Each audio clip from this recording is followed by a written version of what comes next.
ایک سوال یہ ہے کہ مشینی ذبیحہ، اس کے بارے میں کیا حکم ہے؟ دیکھیے، جو جانور ذبح ہوتا ہے، ہم پاکستان میں تو دیکھتے ہیں کہ جناب کسائی جو ہے وہ کسی کونے کھانچے میں کاٹ لیتا ہے، کسی پلاٹ میں کاٹ لیتا ہے، یا پھر پاکستان میں بھی ایسا ہے کہ کمیلے بنے ہوئے ہیں جس کو سلاٹر ہاؤس بھی کہتے ہیں۔ قانون تو یہی ہے کہ کمیلوں میں جا کے کاٹے، لیکن جانور بڑا ایزیلی کٹ جاتا ہے۔ اور مرغی کی بات کریں اگر، تو ہمارے ہاں تو ہر گلی میں جو ہے مرغی والا بیٹھا ہوا ہے۔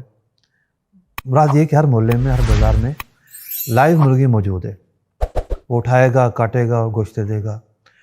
دنیا کے بہت سارے ممالک ایسے ہیں جہاں لائیو مرغی کا تصور بھی نہیں ہے، یعنی اجازت ہی نہیں ہے قانونی طور پر، کس سے گندگی پھیلتی ہے، جراثیم پھیلتے ہیں۔ تو لائیو مرغی جب ختم ہو گئی تو اب جگہ لے لی وہاں پر دو چیزوں نے۔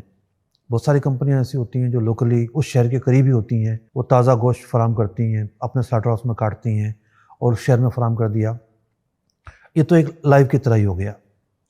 اور دوسری جو ایک خطرناک صورت ہے وہ یہ ہے کہ فروزن مرغیاں آتی ہیں۔ مثال کے طور پر جو برازیل سے مرغیاں آتی ہیں، بہت سارے ملکوں کو برازیل مرغیاں ایکسپورٹ کرتا ہے، تو وہ پھر فروزن ہوتی ہیں اور اس کی ویلیڈیٹی ہوتی ہے کہ جناب اتنے دن تک یہ چل سکتی ہے۔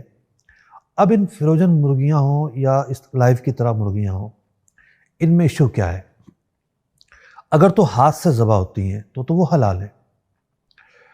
بہت ساری عرب ممالک میں بھی ایسے سلاٹر ہاؤس ہیں کہ جہاں ہاتھ سے ذبح ہوتے ہیں۔ میں خود ایک العین میں ایک سلاٹر ہاؤس میں گیا تھا، تو وہاں مرغیاں ہاتھ سے ذبح ہو رہی تھیں۔ اور بھی کہیں پر اگر ایسے سلاٹر ہاؤس ہیں جہاں ہاتھ سے ذبح ہوتی ہیں تو ٹھیک ہے، مطلب ذبح ہاتھ سے ہوتی ہیں، پھر چین چل رہی ہوتی ہے، پورا سسٹمیٹک، پر اس کے مشین اتار رہی ہے اور جناب اس کا جو ہے وزن مشین کر رہی ہے، اس کے پیس مشین کر رہی ہے، اس میں کوئی کبات نہیں ہے۔ اصل مسئلہ ہے ذبح کی شرائط کا پایا جانا، مسلمان تکبیر پڑھ کر ذبح کرے، کیونکہ جو نصارہ کی کیفیت ہے وہ تو اس وقت ایسی نہیں ہے کہ وہ کلمہ پڑھتے ہوں، تکبیر پڑھتے ہوں، اور یہود کا معاملہ بھی کچھ تفصیل طلب ہے۔ اب خاص طور پر جو برازیلی مرغی ہے اس کے بارے میں یہ ہے کہ بہت ساری یعنی کہ ایسے وہاں پر فرمز ہیں، ایسی کمپنیاں ہیں جو ہاتھ سے ذبح نہیں کرتی۔ اسٹیمپ حلال کی لگی ہوگی، حلال کے اسٹیمپ جس ادارے نے لگائی ہے وہ اس بات کو جائز سمجھتا ہے، اس نے حلال کی لگا دی۔ لیکن پاک و ہند کے جو علماء ہیں، میں نے نہیں پڑھا کہیں بھی یا نہیں سنا کہ پاک و ہند کے علماء میں سے کسی نے یہ کہا ہو کہ جو مشین کا ذبیحہ ہے وہ حلال ہے۔ تو جو مشینی ذبیحہ ہے، بلیڈ نے اگر اس کو مارا ہے جانور کو اور گردن الگ کی ہے یا ذبح کیا ہے بلیڈ نے، ہوتا یہ کہ ایک ساتھ سینکڑوں مرغیاں لگی ہوتی ہیں اور ایک بلیڈ آتا ہے اور اس کو ذبح کر دیتا ہے، یہ مشینی ذبیحہ کی صورت ہے۔ تو چونکہ انسان کا فعل واقع نہیں ہوا، انسان نے تکبیر پڑھ کر ذبح کرنی ہوتی ہے، وہ معاملہ نہیں پایا گیا۔ یہ جو مرغیاں ہیں، ایسا جو گوشت ہے یہ حلال نہیں ہوگا۔ اچھا، ایسا معاملہ زیادہ تر مرغیوں ہی میں ہے۔ بڑے جانور کے متعلق ہم نے نہیں سنا کہ وہ مشین سے ذبح ہوتا ہے۔ ہاں، مشین سے اس کی کھال اترتی ہے، اس کی پیس ہوتے ہیں، لیکن ذبح عام طور پر ہاتھ سے ہی ہوتا ہے۔ خود کراچی میں 50 ایکڑ پر سلاٹر ہاؤس موجود ہے، بڑے جانور کو ذبح کرتا ہے، تو اس میں سوائے ہاتھ سے چھری پھیرنے کے سارے کام مشین سے ہو رہے ہوتے ہیں۔ تو مرغیوں میں یہ ایشو ہے کہ وہاں بہت ساری کمپنیاں ایسی ہوتی ہیں کہ جو مشین سے ذبح کرتی ہیں۔ اس میں بہت ساری خرابیاں ہیں۔ مشین سے ذبح کرنے کے لیے پہلے ان کو کرنٹ دیا جاتا ہے، لائٹلی کرنٹ، اس کرنٹ کی وجہ سے بھی بہت ساری مرغیاں ویسے ہی مر جاتی ہیں۔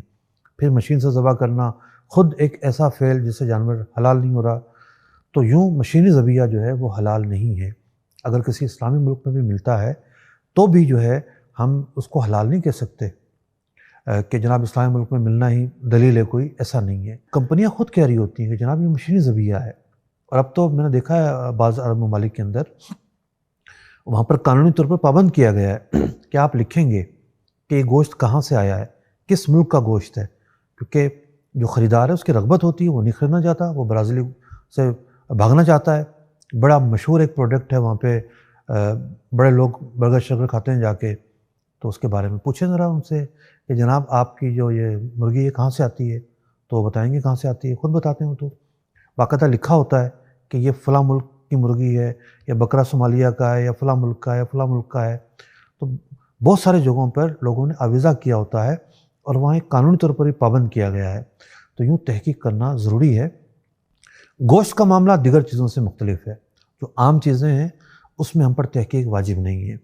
مثال کے طور پر لنڈے کے کپڑے ہیں، انگریزوں کے یہاں سے آئے ہیں جناب، پتہ نہیں پاک ہوں گے کہ ناپاک ہوں گے. اب ہمیں پتہ ہے کہ کس انداز سے وہ رہن سہن ان کا ہے، لیکن علماء نے بیان کیا کہ ایسی اشیاء میں اصل اباحت ہے، طہارت ہے، بغیر کسی ثبوت کے ہم ناپاک نہیں کہہ سکتے. یہ ایک اصول ہے. گوشت کے معاملے میں اصول اس سے بالکل اپوزٹ ہے کہ گوشت کے اندر اصل حرمت ہے، حرام ہونا ہے. تکبیر پڑھ کے وہ جانور حلال ہوتا ہے، لہٰذا اس کے حلال ہونے کی تحقیق ضروری ہے. پاکستان کے اندر تو ایسے حالات نہیں ہیں، یعنی مشین ذبیحہ نہیں ہے، کوئی ایسا مشکوک گوشت مارکیٹوں میں عام طور پر نہیں بکتا.